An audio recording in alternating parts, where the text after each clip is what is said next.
G'day legends, I hope that you are having a fantastic day and so far a fantastic weekend. And if you celebrate Easter or if you don't, well, I hope that you're enjoying the time with your family and maybe all the chocolate as well. Now legends, of course, as always, we do have a lot to go over. We're going to look at maps, we're going to compare maps.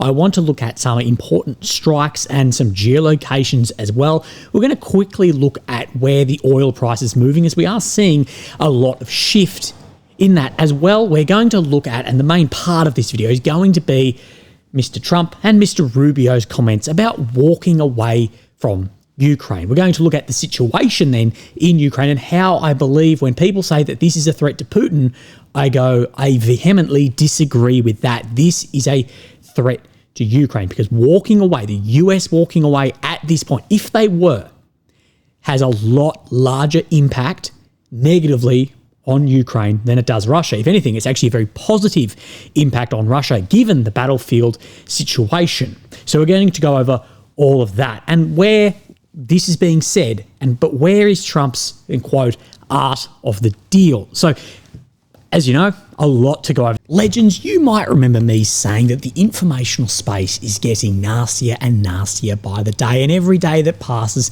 sadly, the internet can actually get more and more dangerous. We see bloggers' personal data getting leaked, and this is proof that things are getting even worse, and you don't have to be an internet personality to be at risk. Right now, your personal data is likely being bought and sold online. Data brokers, they collect it, scammers exploit it, and hackers, they're just waiting for the right moment when the walls are down.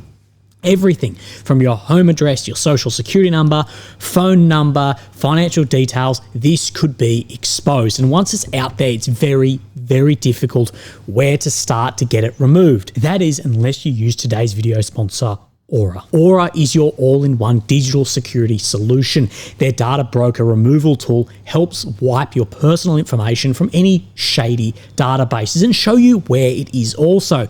They also offer credit monitoring to keep you ahead of any potential threats. You'll get real-time mobile alerts if your data is leaked and private online with, of course, their VPN, a virtual private network, and you can keep your kids safe online as well with a number of parental controls.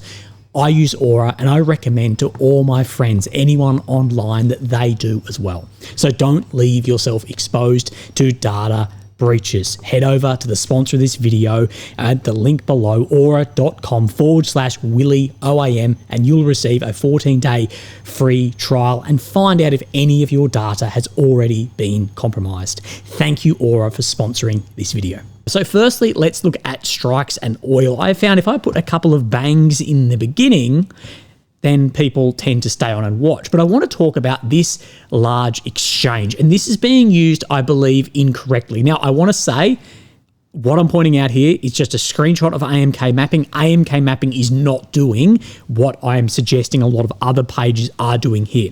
That we see this, that Ukraine has returned 41 fallen Russian soldiers, while Russia has returned 907 fallen Ukrainian soldiers in exchange between the two nations. Now, what many are doing is they are using this as the casualty rate ratio, and this is not good figures to be using like this because the exchange is always going to be skewed in the advancing party's favour. Russia is advancing on the battlefield. That may be news to you depending on which bloggers online you watch, but that does mean that there's going to be more Ukrainian killed behind the line than the other way. But this does tell us something as well though. So if you're interpreting this as a 22 to 1 loss rate, then you are incorrect. But what it does tell us is of the absolute carnage on the front line and how high the casualties in this war actually are. We also need to consider, I said about that it does skew in favour of the advancing party, but we do need to consider that the front line is still moving relatively slowly. And if we pull any casualty rate from this and other bits and pieces in the footage we see and whatever, when people claim that there is a 2 to 1, 3 to 1, 10 to 1 ratio on the front line, well, I think things like this suggest more that, look, it is carnage everywhere, and there's going to be peaks and troughs at when Russia's is higher, when Ukraine's is higher, when we see the artillery overmatch, we see the FABs, and then we see who is on the offensive actions as well. It's very hard to get an idea. But in my opinion, right now, what I'm seeing, I think it would be fairly close to 1-to-1. We do see that maintenance of artillery FAB overmatch by Russia, but also being on an offensive capacity.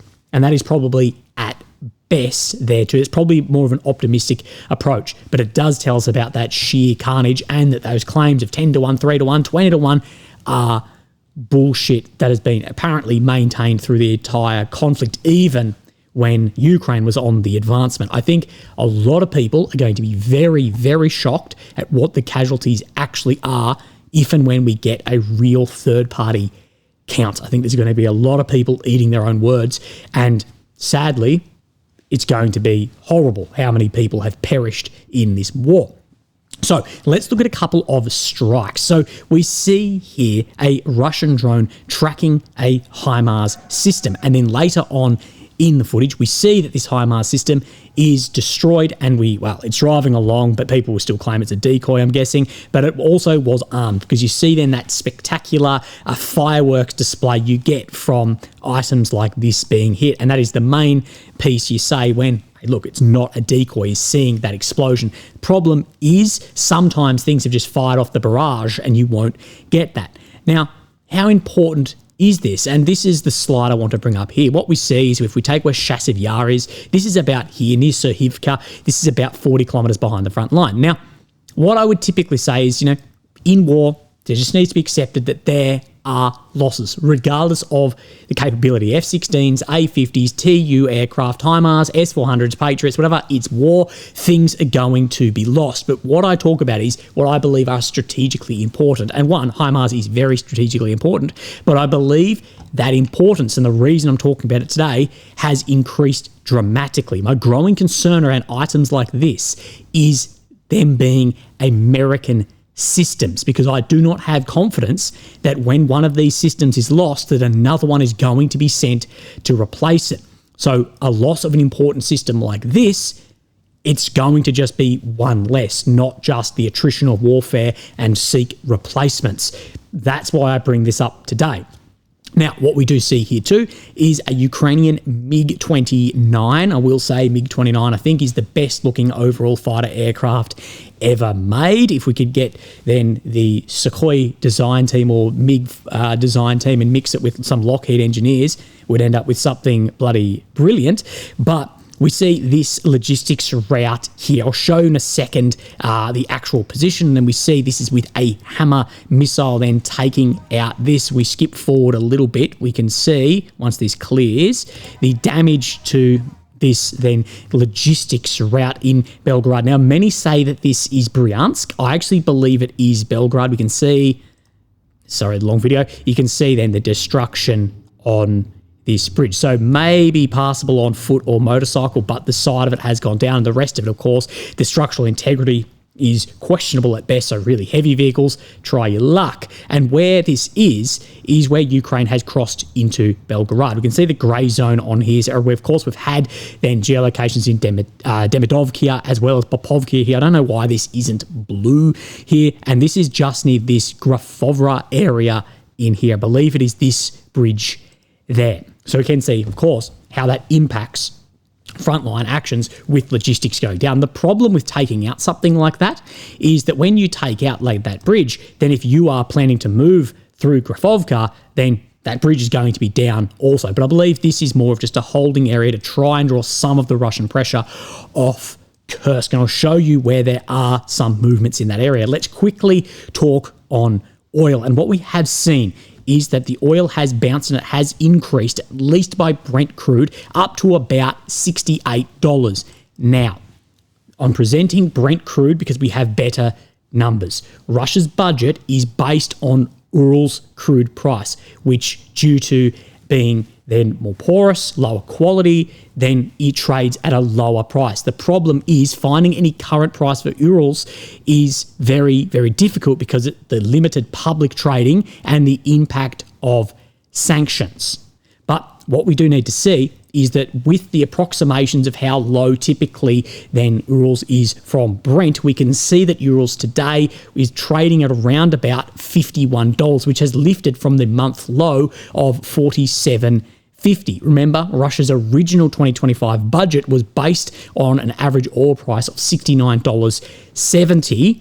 But the Moscow Times report on the 15th of April, I apologise that I actually missed this, that the Russian government is revising this forecast and is bringing it down to $65 per barrel for this period. Now, if you want to see me speak to a doctor of economics who specialises on Eastern European economics and has watched oil prices for decades and decades, go and watch that. And what is the real impact of this, as oil is the number one most important thing for the Russian economy, and how bad is this really? We see these futures have risen 3% to settle here. There's a few reasons for this that we have then gone over. Of course, oil, like anything, is supply and demand, and there's sanctions on Iranian oil, so therefore everyone else is going to lift, as well as around Chinese-based refineries. Also, we reported about 2 weeks ago that Iraq and Kazakhstan, they got caught actually pumping above quotas for OPEC+. So we see that they are then drawing down cuts to actually go to their quota. The reason there's a quota is to keep the oil price up, so then other nations in OPEC or OPEC+ will see that increase on oil as well. Slower economic growth in US and China, these could dampen future demand, and logged the first weekly gain in 3 weeks, rising above 5% ahead of the Easter holiday break. So I think there's going to be a lot more volatility in the oil. From my podcast as a TLDR, this 47.51, that isn't all red lights flashing, everything going to shit, but definitely just take it on notice about that movement, especially as something that isn't being reported is how strong the ruble has gone since America's tariffs. Of course, everyone loved to post when it was down a few months back, but then now that it's gone up, no one is posting it. There is a problem in this, though, for Russia, because Russian oil is in rubles, and the problem is they're getting less rubles per dollar, therefore ruble is stronger, but it means you're getting less rubles per dollar. So in an economy of which you're dealing with rubles, it can actually then reduce the amount that you have. Does that make sense? Okay, let's have a look at what Marco Rubio, Secretary of State, and Mr. Donald Trump has said, and how I've said this is what I believe that the plan was going to be all along, and why Putin is delaying, and why that makes sense. So let's look at some comments made by Marco Rubio. This has been cut up, but I believe this is a lot of the important points we need to go over. So we need to determine very quickly now, and I'm talking about a matter of days, whether or not this is doable in over the next few weeks. If it is, we're in. If it's not, then we have other priorities to focus on as well. So if it is realistic that we can come to some level of conclusion, negotiation between the two warring parties, we're all in on that. But if not, well, we're going to seek other routes because we have priorities. We'll speak on that for the US in a sec. Not working yet on that level of specificity. I think that's something we can fix and solve in a way that's acceptable to everyone. I think we have bigger challenges that we need to figure out whether it's even possible within the short term. I can tell you this war has no military solution to it. It really doesn't. It's not going to be decided with, neither side has some strategic capability to end this war quickly. So I do agree with that. Neither side has the ability militarily to bring an end to this war very quickly. We are seeing the frontline move in Russia's favour. We have seen, of course, that therefore is not moving in Ukraine's favour. The amount of military aid, I think even no matter what was delivered, Ukraine's primary issue is manpower. And we see that no matter what Russia lift, to actually take an area like Kyiv is going to be virtually impossible due to the constraints on just the size and actions and all of that. So it's not going to happen quickly militarily, but it may happen over a long period of time when you look at demographics and whatever. But Rubio, Trump, they want to quickly end this. There are probably elements of this as well. I always remind everybody that part of the sanctions against Russia, many of them, are European sanctions that we can't lift if that's ever to be part of a deal. So they're going to have to be involved no matter what. It's their continent. This is happening on the continent of Europe. And so obviously European powers will care deeply about what happens. So as the Trump administration has said, that Europe should have been not second, third down on delivery of aid to Ukraine. They should have been higher than the US. This is in Europe this is occurring. We've seen the US administration say this, but also that there are sanctions that are applied from European states, not America. In America, they can't then make those get lifted. But America reducing some sanctions definitely will have influence on a lot of European companies and leaders looking to lift some of those also. That if the US was to lift sanctions, there would be European states looking and going, cheap oil and gas sounds very nice right about now. So they have a stake in this, and we recognize it. And then, but in the end, I think we all want the same thing. I think from the U.S. perspective, we've spent 3 years, billions of dollars, supporting the Ukrainian side, and but now we've reached the point where we have other things we have to focus on. We're prepared to be engaged in this. So basically, we've spent 3 years supporting this war, that there are other priorities we need to go on to as the world marches forward, and we need to bring an end to this. And the concern is that America may end up walking away. And there's a lot to go over in this. And this is exactly what we have spoken about recently and what I went over in a slide yesterday. That Trump's impatience to the situation, the read is from yesterday, will benefit Russia's momentum. As I said, the worst possible outcome is that given Ukraine's non-movement on some of these territories and their red lines, this could end up forcing the US to walk away. They may even continue with Russia. And the idea of if you're not on the table, then you're on the menu. We've talked about this, and I've been saying this for a lot of time. I'm saying you need to account for Trump's impatience in this situation. He does not see it as his war. He sees it as Biden's war. But you also need to accept that the US has other priority. Ukraine, they need to keep America's attention and interest in this war, and that means keeping the ball rolling on where Trump wants an end for this. For Ukraine and Russia, this war is priority number one.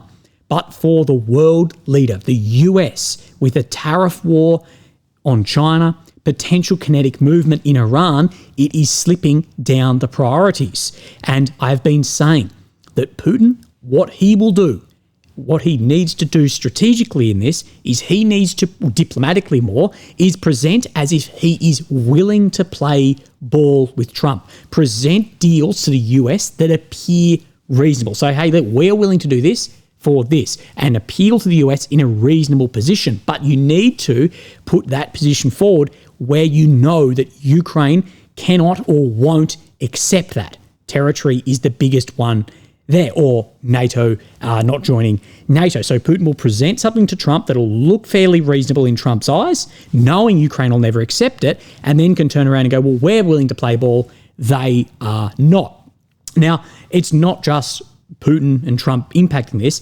I believe Zelensky needs to be very, very cognizant and aware of his criticism of the US administration.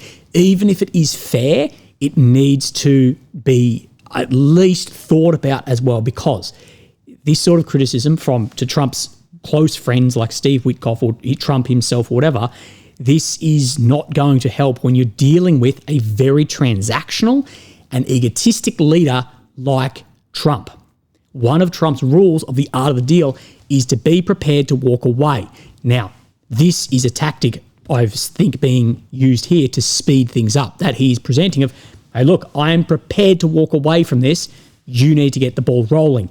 And this is targeted at Zelensky, not at Putin. I'll talk about that and why that is the case in a second. Here is then Trump answering some questions to this. Rubio said that the U.S. will have to figure out whether a deal can be done between Russia and Ukraine in a matter of days, or you will just move on. Yeah, very shortly. How many days is that? No specific number of days, but quickly. We want to get it done. We're talking about here people dying. We're talking about over there people are dying also, like on average 2,500 young people, soldiers. They're not from America. They're not from anywhere else other than Ukraine. So reiterating the loss here, and we need to get this done, but won't give a time frame. Ukraine and Russia, but we want to save these lives. So it's 2,500 a week are being killed in battle. It's a vicious battle with the best equipment, the best everything, and it is brutal. 2,500 young people a week. Some of them not so young, actually. They're getting older. They're getting older by the month. We are seeing that a lot of soldiers on the front line are getting older and older. But 2,500 a week, and we're going to get it stopped ideally. Now, if for some reason one of the two parties makes it very difficult, we're just going to say you're foolish, you're fools, you're horrible people, and we're going to just take a pass. So if one of the parties is playing hard, we will take a pass. But hopefully we won't have to do that. And Marco's right in saying we want to see it end. And saying that Marco is correct. Think of it. Every day, a lot of people are being killed as we talk about, as they play games. So we're not gonna take that, and we'll see. I think we have a good chance of solving the problem. So we're not going to play games. I think we have a good chance to solve it. I believe there is a question at the end. I closed this early, sorry, that I wanted you guys to listen to. Are you prepared to walk away completely from these efforts and these talks? Well, I don't want to say that, but we want to see it end. So are you prepared to walk away completely? No, but wanting to see it end. And this is a warning, and this goes in line with Trump's art of the deal, that you need to be prepared to at least show that you are willing to walk away. Now, in all of this may be a little bit out there, but I believe there may lay an opportunity for Ukraine and the United Kingdom.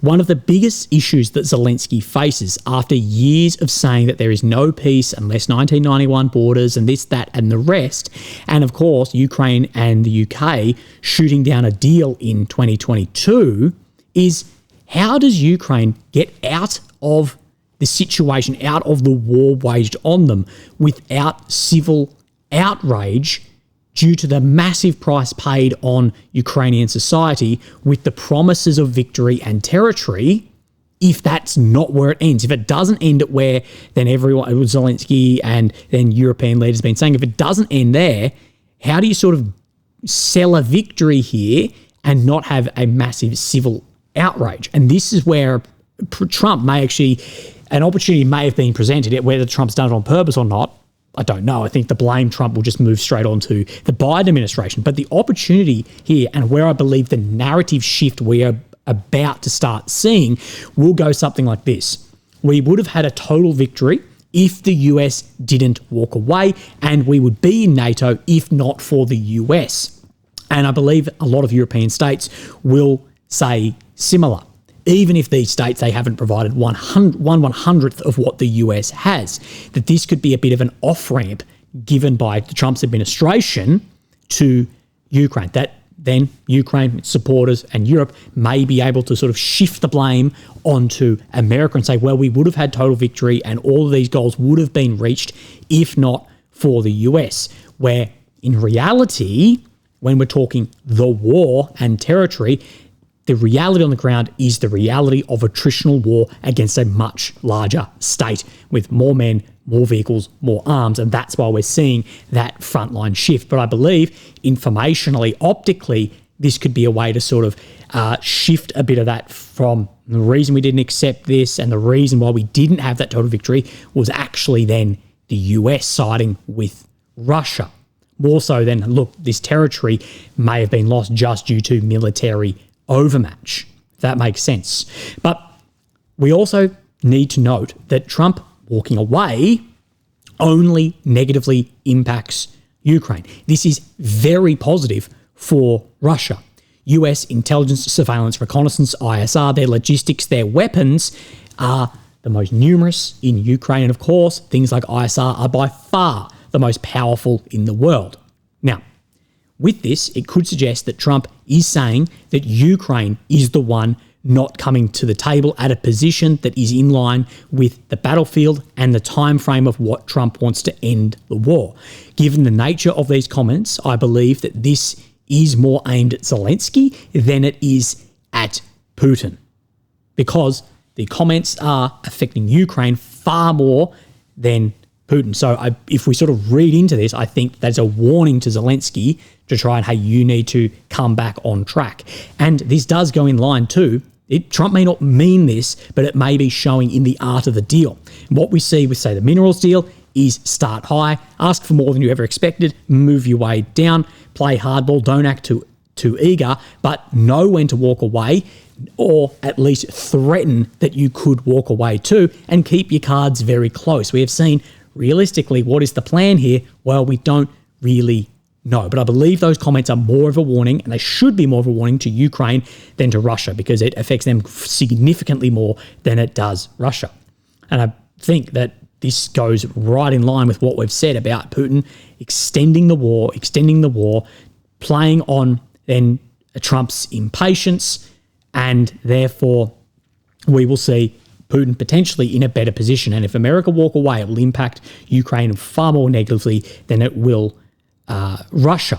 So we see this coming up from Bloomberg today too. The US is open, apparently, to recognising Crimea as Russian in a Ukraine deal. Now, Bloomberg, they're reporting this, and this might be the carrot dangled by Trump and his team to bring Putin to ending the war. But in my opinion, Putin will shoot this down and stick to his desire for the areas he has already stated. That Putin can delay, as long as Trump sees that that's somewhere in the realm. And with what's being said, there's no reason for Putin not to delay this. And we see a lot like this. And this is from Mr. Kalin. I had to put it here because I would have pronounced it wrong. He's a very popular online Twitter blogger and a journalist for LBC and the Times Radio. He says this: Ukraine is going to win without America. Firstly, I don't know what the definition of win here is being used. My definition of a win for Ukraine, due to fighting Russia, would actually be the survival of the state. But I would go in this probably 1991 borders and Crimea, okay? There's a bullshit mindset that only the USA can save the world. That's not true. This country has resisted Russian aggression for centuries. Soldiers tell me they will keep fighting regardless of what bullshit Trump does. So let's go over this. Firstly, all Western states are very reliant on the US, from the USD to military aid to their nuclear umbrella. Incredibly, that it is NATO too, still 80% is American firepower. So America is the reason, I guess, for a lot of the prosperity in other Western nations. So we also need to see that. But this is where the line is becoming more and more blurred between analyst, activist, and journalist. And that blurring of the line does put people and pigeonhole people in areas of which they may not sit. I'm not an activist. I put myself as a military analyst, somewhat reporter, journalist. And this is where that line is being blurred, because this is very in an activist point of view.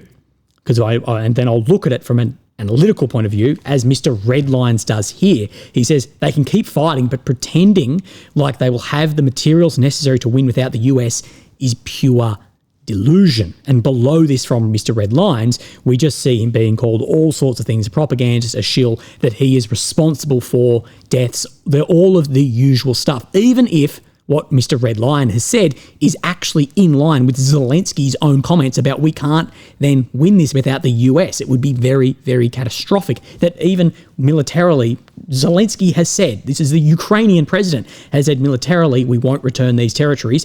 We need it diplomatically, and that is assuming US support. So let's step back a little bit, back to Mr. Kalin's comments here. That historical conflict, this didn't rely on intelligence, surveillance, reconnaissance, and technology. It was actually more of a fair playing field. The fact is here that Ukraine is being pushed back even with US support, and even when Biden-Harris administration was in power, okay? That is a fact. We know, Trump knows, Putin knows, and Zelensky knows, without US support, it could be catastrophic very quickly. Okay, let's look at Starlink. Drones, gone. WhatsApp signal, mostly gone. You're back on 4G. That has a lot of problems when we talk about all-land drones picking that up. ISR, mostly gone. Yes, there are other backfills on some European assets, but nowhere near the live amount of tracking from satellites and whatever else that America has. Hard assets, materials, as Redline says here, this is actually my least concern with this, because I think there can be backfill for a lot of it from South Korea, Germany, France. Soft assets would be catastrophic quickly, okay? And we saw that with the 24 hours of ISR being cut off. What we need to look at in this is that Ukraine already has a manpower issue. The US withdrawing would 10x this quickly from morale to recruitment. But I believe Kalen does make a good point here, that some units would and maybe will continue to fight on regardless of if there is a line in the sand war end. The issue I see in this is, how would this be seen by partners to Ukraine, allies of Ukraine, and even the Ukrainian government itself, if it is their soldiers continuing to fight on, if there is a ceasefire or negotiation, that if they are going, no, we're not doing this, and we're continuing to fight, if it is then that element breaking the deal. And I think this is going to be a very, very sensitive topic when the main fighting stops. And some of these more hardcore nationalist ideological units, they've said that they won't stop. But what happens if Ukraine, Russia, US sign a deal and then that unit wants to continue fighting on? What happens then? Who's policing that? That's a huge problem. I think that is going to be something very sensitive that will occur, okay? So a lot in that we have gone over as well. So I think that this was more of a warning from Trump and Rubio towards Ukraine than Russia, just due to where the positive and negative impacts would be. But we know they want to get this going. The problem is Putin knows that and will just play on that impatience of Trump, knowing that if Trump gets impatient, he can secondary tariff countries that deal with Russia. That's going to take a while to impact, though. That is going to take a while. And we don't still know the impact of that. We were told sanctions were going to be catastrophic, and they haven't been. But the thing is, America's leverage on Ukraine's military, ISR, all of that, and that has an immediate impact too. So I don't know. I think there's going to be, realistically, if you ask my crystal ball of what's going to happen here, I think there's going to be an end at some point. I think a lot of the blame is going to be shifted or as an off-ramp onto the Trump administration, and then the Trump administration, already through their comments, are shifting that blame onto the Biden administration with comments such as, this war would have never happened if I was in the White House. And I think we'll see this shift blame then across and maybe up or down. G'day legends, I got way too caught up in the video and I completely forgot to actually do the map. So you won't see me, but you will hear my voice. So legends, of course, here we have Ukraine in the center of your screen, the capital of Kyiv. The red areas occupied since 22, the purple since 2014. Of course, the red check that you will see on this map today, that is indicating ground that Russia has made over the previous 24 hours. So let's move in firstly on then Kursk Oblast, of course, where the border sits between Sumy and Kursk. Now, we know that this map is likely incorrect. We saw Russian soldiers operating in and around these buildings here then 3 days ago, geolocated footage, and we showed that, as well as there's this river runs through here, which is a natural barrier. So let's bring up where the Syriac maps is showing. Now, the easiest way to combine these maps and get an idea of where Syriac is saying the front line is look at tree lines and where areas are farmed. So let's have a look here. See where this dips down into the south? This is this area here. So heading straight across to this corner of where then this river runs out to the northeast. And this does make sense given the geolocation we saw here, and as well as this working as a natural border, as a natural barrier. I would say that this area in here is likely under Russian control, and Syriac is claiming further than advancement to the west of where we saw that geolocation the other day. So that does make sense. But again, we'll wait out on further geolocations or other maps before we really confirm those movements. So let's move then to the east of here, and this is the far northeast of the main front line areas. So we're looking for Kupiansk in here. We have two updates in here, but a couple of areas here don't have labels, but we will talk you through it. So first we need to look for these 6 ways, as well as Mala Shapivka as well. So let's bring this up, and you're looking at the bottom map at this point in time. So although this Kalinove is not then labeled here, we're looking for where this road runs out. So we're looking where here to in the direction of Mala Shapivka, that this area in here by Syriac maps in the green, he's claiming that this is coming under control. So let's measure here to approximately here, say a 2-kilometer advancement. But this is important because of course it's on that northern flank of the very important area of Kupiansk. So just take that on notice, but I'm not surprised to see gains of around 2 to 3 kilometers. That does make sense in the attritional style warfare we are seeing. So let's move then to the north of here, and we're looking around this Kamyanka Petrivka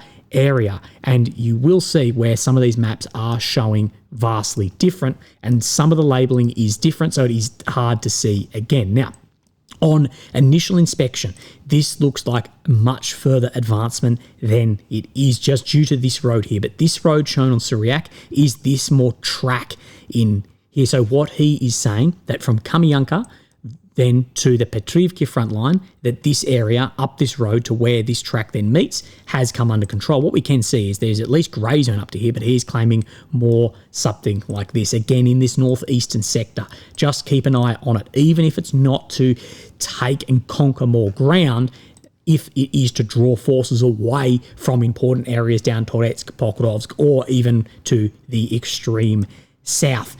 Let's then move our way down to then the Terney front. And we have seen a lot of movements here around Novy by Suriak maps. And today we are seeing confirmed movement in the direction of Novy. So we can confirm there was 100% Russian movement in this direction. Now, of course, this is a lot less on the deep state than Suriak maps. But what I'm saying is, due to having movement on both, we can say that there was definitely movement. So this red dot where my cursor is, that is Novy. So what you can see by Suriak is they're saying they are on the extreme northern side across where this road runs on the 45-degree angle and then straight north, as well as coming right up and knocking on the door of Novo-Mikhailivka as well. They're on the outskirts here. So just keep an eye on this, because this has expanded very quickly, or relatively quickly, given the pace of attritional warfare. So we'll continue moving our way down the map,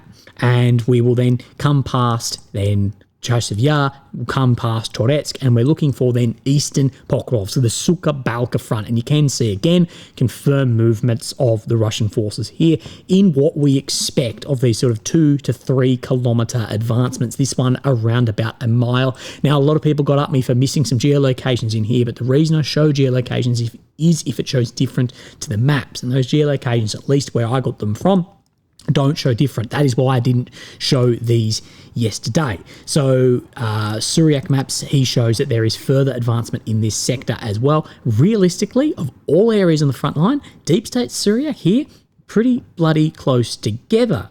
Well done. That means we know the front line is very likely in that spot. Then we'll come then to the west of here, and then we have Udashne.